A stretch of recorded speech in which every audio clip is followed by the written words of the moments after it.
എത്ര ശ്രമിച്ചിട്ടും സ്വന്തമാക്കാൻ പറ്റാത്തൊരു കാര്യമാണ് കൺസിസ്റ്റൻസി, ഒരു സ്ഥിരത. ചില സമയത്ത് ഭയങ്കര ആവേശത്തിൽ പല കാര്യങ്ങളും ചെയ്യും, പക്ഷേ അത് കഴിഞ്ഞ് പിന്നെ അതിലേക്ക് തിരിഞ്ഞു നോക്കാൻ പറ്റുന്നില്ല, ഒരു എനർജി കിട്ടുന്നില്ല. ചിലപ്പോൾ ഒരാവേശത്തിൽ ഒരു മോട്ടിവേഷനിൽ ജിമ്മിൽ പോകാൻ തുടങ്ങും, പക്ഷേ എല്ലാ ദിവസവും പോകാൻ പറ്റുന്നില്ല. പോകാനായിട്ട് തുടങ്ങുമ്പോൾ മടി വരികയാണ്. പിന്നെ പതുക്കെ ആ ശീലം ജീവിതത്തിൽ നിന്ന് പോകുന്നു. പഠനത്തിൻ്റെ കാര്യത്തിലും ഇതുപോലെ തന്നെ, അല്ലെങ്കിൽ വർക്കിൻ്റെ കാര്യത്തിൽ ഇതുപോലെ തന്നെ, അല്ലെങ്കിൽ എന്തെങ്കിലുമൊക്കെ സ്വപ്നത്തിന് വേണ്ടിയിട്ട് പണിയെടുക്കുമ്പോൾ വർക്ക് ഇടുമ്പോഴും ഇതേപോലെ തന്നെ. ചില സമയത്ത് ഭയങ്കരമായിട്ട് എഫേർട്ട് ഇടാൻ തോന്നും, പിന്നെ ആ ഒരു കൺസിസ്റ്റൻസി കിട്ടുന്നില്ല.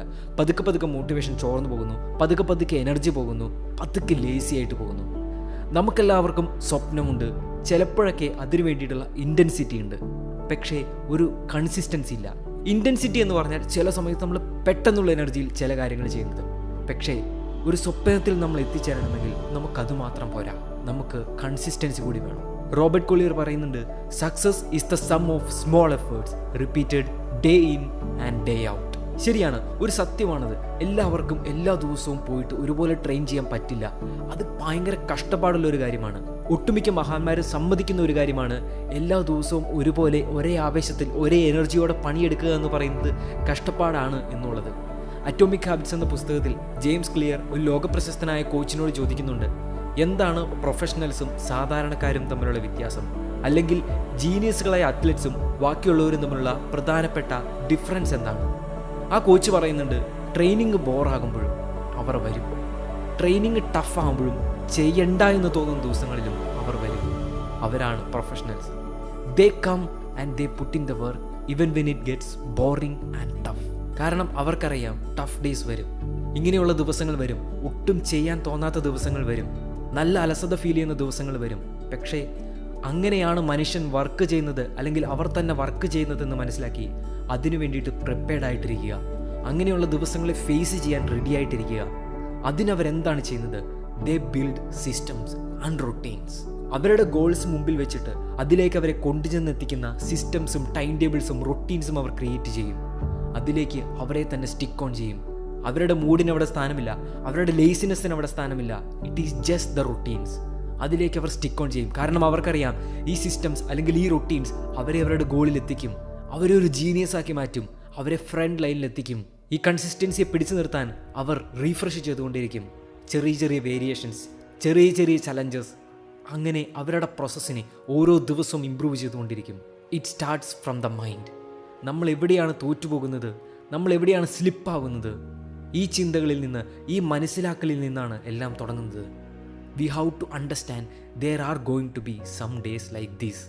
അതിന് നമ്മൾ റെഡി ആയിട്ടിരിക്കണം. എങ്ങനെ ഫേസ് ചെയ്യും എന്ന് നമ്മൾ മനസ്സിൽ ചിന്തിച്ചുറപ്പിച്ചിരിക്കണം. അതിന് വായിക്കണം, പഠിക്കണം, നമ്മളോട് തന്നെ സംസാരിക്കണം, നമ്മുടെ മനസ്സിനെ നമ്മൾ പരുവപ്പെടുത്തിയെടുക്കണം. കോബി ബ്രയാന്റ് ലോകം കണ്ട ഏറ്റവും വലിയ ബാസ്കറ്റ്ബോൾ പ്ലെയേഴ്സിൽ ഒരാൾ. അദ്ദേഹം പറയുന്നുണ്ട്, എല്ലാവരും കാണുന്നത് ഗ്രൗണ്ടിൽ വന്നിട്ട് ദൂരത്തു നിന്നിടുന്ന ഒരു ഷോട്ട് മാത്രമാണ്, ഒരു 3 പോയിന്റർ മാത്രമാണ്. പക്ഷേ അതിന് പിന്നിൽ ആയിരക്കണക്കിന് ഷോട്ട്സ് ഉണ്ട്, ആയിരക്കണക്കിന് ബാസ്ക്കറ്റുകൾ ചെയ്യാനുള്ള ഒരു പരിശ്രമമുണ്ട്. ഡേ ആഫ്റ്റർ ഡേ ആ ഒരു ഷോട്ട് ആ കൃത്യസമയത്ത്, ആ വിലപ്പെട്ട സമയത്ത് ബാസ്ക്കറ്റിൽ വീഴാനുള്ള ആ വിലയാണ് ഞാൻ കൊടുക്കുന്നത് എൻ്റെ ട്രെയിനിങ്ങിൽ. ഓരോ ദിവസവും മടി വരുമ്പോഴും എഴുന്നേറ്റ് പോകുമ്പോഴും ഞാൻ കൊടുക്കുന്നത് ആ വിലയാണ്. ഓരോ ദിവസവും ആയിരക്കണക്കിന് ഷോട്ടുകളാണ് പ്രാക്ടീസ് ചെയ്യുന്നത്. Training is the cost U pay for what you want. ആ ഒരു യുദ്ധമാണ് നമ്മൾ ജയിക്കേണ്ടത്. ആ ഒരു മടി വരുന്ന ദിവസം, ആ ഒരു അലസത വരുന്ന നിമിഷം, വെറുതെ കിടക്കാൻ തോന്നുന്ന ആ സമയം, യെസ്, ആ ഒരു ലേസിനെസ്സിൻ്റെ സമയത്താണ് നമ്മൾ എഴുന്നേൽക്കേണ്ടത്. നമ്മുടെ മനസ്സപ്പോൾ പല കാര്യങ്ങളും പറയും, നമ്മളെ ഇത് പിന്നെ ചെയ്യാം, കുറച്ച് നേരം കൂടി കഴിഞ്ഞിട്ട് ചെയ്യാം, കുറച്ച് നേരം സിനിമ കണ്ടിട്ട് ചെയ്യാം, കുറച്ച് നേരം യൂട്യൂബിൽ സ്ക്രോൾ ചെയ്തിട്ട് ചെയ്യാം. നോ, മനസ്സെപ്പോഴും നമ്മളോട് പറയുന്നത് ദ ഈസി വേ ആയിരിക്കും, ലേസി വേ ആയിരിക്കും. അതായിരിക്കില്ല നമുക്ക് ലോങ് ടൈമിൽ ഏറ്റവും നല്ലത്. സോ മനസ്സിനോട് നമ്മൾ തർക്കിക്കാൻ പോകരുത്. Make your decision ready and stick on to it. ഇത് ഓരോ ദിവസവും നമ്മൾ ചെയ്യാൻ തുടങ്ങണം. ഒരു മാസത്തിലൊരിക്കലല്ല, അല്ലെങ്കിൽ അവിടെയും ഇവിടെയുമല്ല. You have to do it every day. If you want it, you have to do it every day. ആ ചെയിൻ ബ്രേക്ക് ചെയ്യരുത്. Get up, start doing it again. പെഗിനു ഞാൻ പറയുന്നുണ്ട്, part of courage is simple consistency. Consistency എന്ന് പറയുന്നത് is believing yourself and believing in your dreams and trusting that hard work will bring the best out of you. നമ്മുടെ സ്വപ്നങ്ങളിൽ വിശ്വസിക്കുന്നതാണത്, നമ്മുടെ സ്വപ്നങ്ങളെ റെസ്പെക്റ്റ് ചെയ്യുന്നതാണത്. Consistency is the key to success. Consistency is courage. Stay strong, stay inspired. Inspiring.